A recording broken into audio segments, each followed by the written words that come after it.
اعوذ باللہ من الشیطان الرجیم بسم اللہ الرحمن الرحیم۔ آج ہم حروف مستعلیہ اور تجوید کا تعارف پڑھیں گے۔ آج ہمارا پہلا سبق ہے تجوید و قرآن کی قرأت کا، تو انشاءاللہ امید کرتا ہوں کہ آپ یہ سبق مکمل دیکھیں گے، کیونکہ آج کا سبق انتہائی اہم ہے، اور اس سبق کے ساتھ ہی اگر آپ نے آغاز کیا تو تب بھی آپ کو تجوید کی صحیح طرح سمجھ آئے گی۔ تو باب نمبر 1 ہے تجوید، قواعد و ضوابط، تعارف حروف مستعلیہ۔ تجوید کیا ہے؟ پہلا ٹاپک جو ہے، جو سمجھنے والی بات ہے، وہ ہے تجوید۔ اس کے بعد ہم غلطی کی اقسام، غلطیاں کرتے ہیں تو غلطیوں کی اقسام کیا ہوتی ہیں، اس کے بعد تجوید کی بنیاد کس چیز پر ہے، پھر ہم جائیں گے حروف تہجی کی جانب۔ تو لہٰذا آپ جڑے رہیں اور یہ سبق مکمل دیکھیں تاکہ آپ کو تجوید کا تعارف پہلے ہو جائے کہ تجوید کتنی اہمیت رکھتی ہے۔ تو چلتے ہیں تجوید کی تعریف کی طرف۔ تو اوپر سب سے پہلے آپ دیکھ رہے ہیں تجوید کیا ہے۔ تجوید کا لفظ عربی کے لفظ جود سے، جودہ جو لفظ ہے اس سے نکلا ہے۔ جودہ کا مطلب ہے کسی چیز کو نکھارنا اور خوبصورت بنانا۔ تجوید کے معنی ایک ہوتا ہے لغوی معنی اور ایک ہوتا ہے اصطلاحی معنی۔ تجوید کے لغوی معنی ہے ستھرا کرنا، کھرا کرنا، جدا کرنا، عمدہ کرنا۔ اصطلاح میں تجوید کا مطلب حروف کا صفات لازمہ اور عارضہ سے ادا کرنا ہے۔ تجوید ایک ایسا ہنر ہے جس ہنر سے ہم قرآن پاک پڑھتے ہوئے بڑی سے بڑی اور چھوٹی سے چھوٹی غلطی سے بچ جاتے ہیں۔ تجوید ایک ایسا راستہ ہے جس کے قوانین پڑھنے اور سمجھنے سے انسان کو پتہ لگ جاتا ہے کہ غلطی کیا ہے۔ تو یہ ایک پہلا تعارف تھا تجوید کیا ہے۔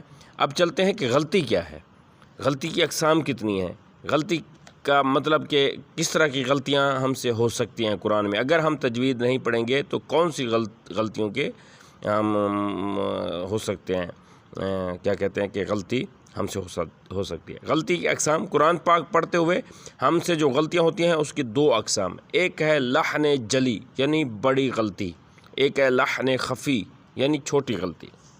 لحن جلی کیا ہے؟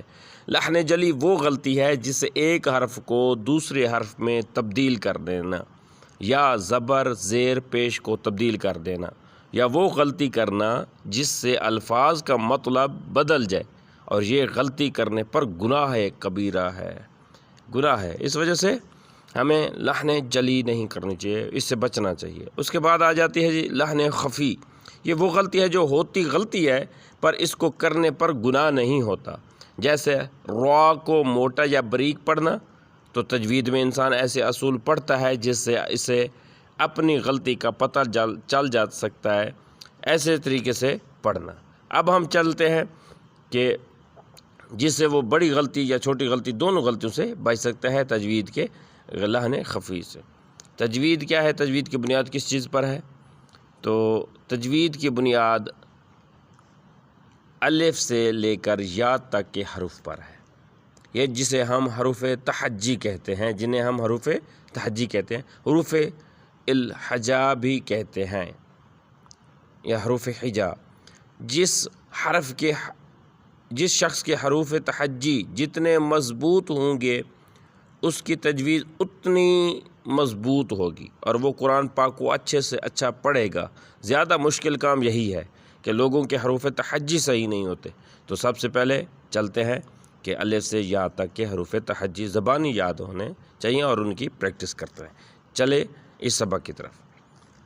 الف با، اکثر یہاں اس کو بے پڑھ دیتے ہیں، بے نہیں پڑھنا، دیکھیں انہوں نے چھوٹا سا ساتھ با لکھا ہے، با، تا، ثا، جیم، حا، خا، دال، ذال، را، زا، سین، شین، صاد، ضاد، طا، ظا، عین، غین، فا، قاف، کاف، لام، میم، نون، واو، ہا، حمزہ، یا۔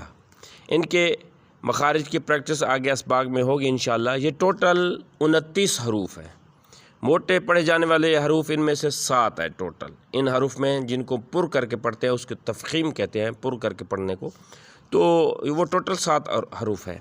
خا، صاد، ضاد، طا، ظا، عین، قاف، یہ 7 حروف موٹے پڑھے جاتے ہیں جنہیں ہمیشہ موٹا اور بھاری آواز میں پڑھا جاتا ہے۔ انہیں حروف مستعلیہ بھی کہتے ہیں۔ حروف مستعلیہ یعنی وہ حروف جن کو پر کر کے یا موٹا کر کے پڑھا جاتا ہے۔ امید کرتے ہیں آج کی یہ ویڈیو آپ کو پسند آئی ہوگی۔ اگر آپ ہمارے چینل پر نئے ہیں تو ضرور سبسکرائب کر لیں تاکہ آپ مکمل کورس تجوید کا گھر بیٹھے آسانی سے بغیر کسی زحمت کے کر سکیں۔ امید کرتے ہیں کہ آپ کو ہماری یہ زحمت اچھی لگی ہوگی، تکلیف آپ کو پسند آئی ہوگی۔ انشاءاللہ امید کرتے ہیں کہ آپ ہمارے حق میں دعا گو بھی ہوں گے۔ نئے ہیں تو ہمارے چینل کو سبسکرائب کر لیں، آگے دوستوں تک شیئر کریں، ایک اچھا سا کمنٹ ضرور کیجیے گا۔ دعاؤں میں یاد رکھیے۔ خدا حافظ۔